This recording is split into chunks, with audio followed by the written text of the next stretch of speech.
తప్పకుండా తొందరలోనే ఇప్పుడు 11వ నెలలు ఉన్నాం. 10 నెలల్లో 4 నెలలు పార్లమెంట్ ఎన్నికలకే పోయినాయి. మీకు తెలుసు, మనం సరిగ్గా పరిపాలన చేసింది వచ్చిన కొత్తలో కొత్త సంసారమే 2-3 నెలలు. ఆ తర్వాత 4 నెలలు పార్లమెంట్ ఎన్నికల్లోనే పోయినాయి. 7 నెలలు తీస్తే సరిగ్గా కుదురుగా కుర్చీలో కూర్చొని సచివాలయానికి పోయి అధికారులతో మాట్లాడి పరిపాలనపరమైన నిర్ణయాలు తీసుకున్నది 4 నెలలే అని చెప్పి ఈరోజు తెలంగాణ సమాజానికి 4 కోట్ల ప్రజలకు నేను చెప్పదలుచుకున్నా. అయినా 10 సంవత్సరాలు చంద్రశేఖరరావు చేయలేని పనులన్నిటిని కూడా పడావు పెట్టిన ప్రాజెక్టులన్నిటిని కూడా తిరిగి పునః ప్రారంభించి ఈరోజు ప్రభుత్వం ముందుకెళ్తుంటే ఆయననేమో ఫామ్ హౌస్లో వండుకుంటాడు, వీళ్ళిద్దరేమో మన కాళ్ళలో కట్టబెట్టనికి తిరుగుతున్నారు. ఏలేశ్వరం పోయినా శనీశ్వరుడు వదలేదన్నట్టు ఇవాళ ఓడగొట్టి ఇంట్లో వండబెట్టిన అసెంబ్లీ ఎన్నికల్లో అధికారం పోయింది. పార్లమెంటులో సీట్లన్నీ పోయి గుండు 0 వచ్చింది. ఇప్పుడు వాళ్ళకు మెదడే పోయినట్టు అనిపిస్తుంది. అసెంబ్లీ ఎన్నికలలో అధికారం పోయింది, పార్లమెంటులో ఉన్న సీట్లన్నీ పోయినాయి. ఇప్పుడు వాళ్ళ ఏషాలు చూస్తుంటే ఉన్న మెదడు కూడా దొబ్బినట్టే నాకు అనిపిస్తుంది. ఏం మాట్లాడుతున్నారో నాకైతే అర్థమవుతలేదు. 10 సంవత్సరాలు మీరు ఇవన్నీ చేసి ఉంటే ఇవాళ రైతులకు 18,000 కోట్ల రూపాయలు 25 రోజుల్లో 23 లక్షల కుటుంబాలకు రైతు రుణమాఫీ చేయాల్సిన అవసరం నాకు వస్తుండేనా? 10 ఏళ్లలో నువ్వు 1,00,000 రూపాయలని 4 విడతలని మిత్తి కడతా అని అసలు మిత్తి కలిసి తడిసి మోపెడై రైతులు దేశంలోనే ఆత్మహత్యలలో 2వ స్థానం తెలంగాణ రాష్ట్రం వచ్చిన సంగతి చంద్రశేఖరరావు గారు మర్చిపోయినట్టున్నాడు. మహారాష్ట్ర మొదటి స్థానంలో ఉంటే ఈ 10 సంవత్సరాలు తెలంగాణ రాష్ట్రం రైతుల ఆత్మహత్యలలో 2వ స్థానాన్ని ఆక్రమించింది. నువ్వు రైతు రుణమాఫీ చేస్తా అని మొదటి 5 సంవత్సరాలు 1,00,000 రూపాయలు చేస్తా అని 4 విడతలని 5 ఏళ్ళని నువ్వు ఆ 1,00,000 చేసే లోపల ఇంకొక 1,00,000 మిత్తి అయింది. అసలు మిత్తి తడిసి మోపెడైంది. రెండవసారి మళ్ళీ 1,00,000 రూపాయలు ఇస్తాని 5 ఏళ్ళైనా 1,00,000 రూపాయలు పూర్తి చేయలే.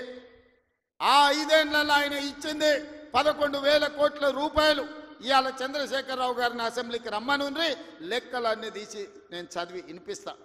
5 ఏళ్ళు అధికారంలో ఉన్న నువ్వు 11,000 కోట్ల రూపాయల రైతు రుణమాఫీకి 5 ఏళ్ళు తీసుకుంటే ఇందిరమ్మ రాజ్యంలో కాంగ్రెస్ ప్రభుత్వం 25 రోజుల్లో 23 లక్షల కుటుంబాలకు దాదాపుగా 18,000 కోట్ల రూపాయల రైతు రుణమాఫీ చేసి 2 లక్షల వరకు ఉన్న రైతాంగానికి మేము రుణమాఫీ చేస్తే పెద్ద మనిషిగా అభినందించాల్సింది పోయి, ఒకవేళ మనిషి పెద్ద మనిషివైనా నీకు చిన్న బుద్ధి ఉంటే మౌనంగా నన్ను ఉంటావేమో అనుకున్నా. కానీ అన్ని చిల్లర మాటలే మాట్లాడుతురు. ఒక్కటన్నా అక్కడికి వచ్చేది మాట్లాడుతురా? ఎవడన్నా సంసారం చేసేటోడు మాటలు మాట్లాడుతురా? వాళ్ళు తండ్రి కొడుకు అల్లుడు వాళ్ళని చూడండి ఒక్కసారి వాళ్ళు ఏమేమి మాట్లాడుతురో చూడండి. 10 ఏళ్ళు ప్రభుత్వం నడిపినాడు, 10 నెలలు కాకముందే నువ్వు దిగిపో మేము కూర్చుంటామంటారు. 10 ఏళ్ళు కూర్చున్నారు కదా, ఏం ఎలుగబెట్టిర్రు? ఎలుగబెడితే ఏం ఎలుగబెట్టిర్రో చెప్పండి. 10 ఏళ్ళు మీరు చేయలేని పనులు మేము చేస్తుంటే మీకు కడుపు నొప్పి వచ్చిందా? మీకు కాలు నొప్పి అయిందా? ఏం నొప్పి అయింది? మీకు ఏడో నొప్పి లేస్తుంది? నాకు అర్థమైతలేదు. మీ నొప్పికి మా కార్యకర్తల దగ్గర మందు ఉన్నది, పెడతారు. ఏడ పెట్టాలనో ఆడా మీకు నొప్పి లేచిన కాడ మా వాళ్ళు మందు పెడతారు, సిద్ధంగానే ఉన్నారు. మీరు అనుకుంటున్నాం సోషల్ మీడియాలో 4 హౌల పోస్టులు పెట్టి పెద్ద మొనగాళ్ళం అనుకుంటున్నట్టున్నారు. మా వాళ్ళు ఏంటంటే అధికారం వచ్చింది ఇప్పుడు తొందరగా ఉంది అని కొంచెం రిలాక్స్ అవుతున్నారు.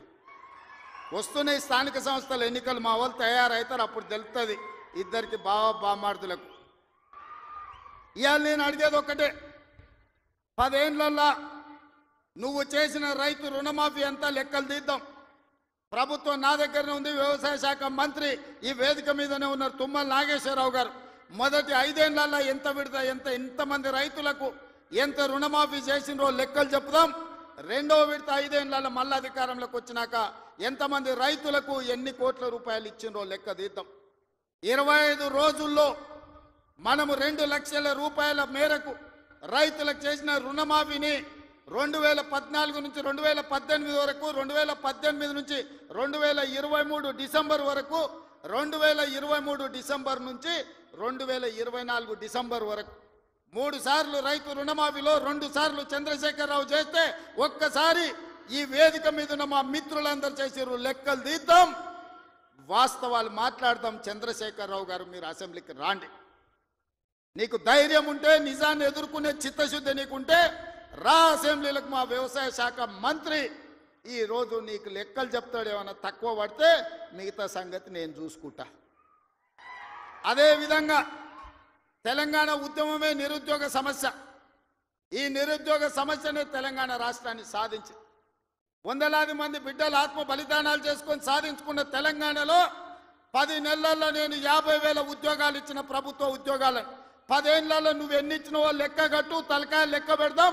50,000కు ఒక్క తలకాయ తక్కువ ఎల్పీ స్టేడియంలో అందరిని పిలుస్తా. 50కి తక్కువ ఉంటే అక్కడ నేను క్షమాపణ చెప్తా.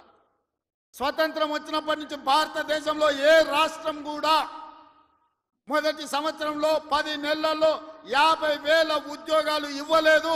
నేను సూటిగా సవాలు విసురుతున్న చంద్రశేఖరరావు గారికి, రా నీ 10 ఏళ్ల పాలనలో ప్రతి సంవత్సరానికి నువ్వు ఎన్ని ఉద్యోగాలు ఇచ్చినావు? 10 నెలలల్లా నేను 50,000 ఉద్యోగాలు ఇచ్చిన లెక్క కట్టి తలకాయలు మొత్తం ఎల్పీ స్టేడియంలో పిలిపించి అందరిని పెడతా. నువ్వు వాళ్ళ తల లెక్క పెట్టుకో. ఒక్క తల తగ్గిన క్షమాపణ చెప్పడానికి నేను సిద్ధంగా ఉన్నా.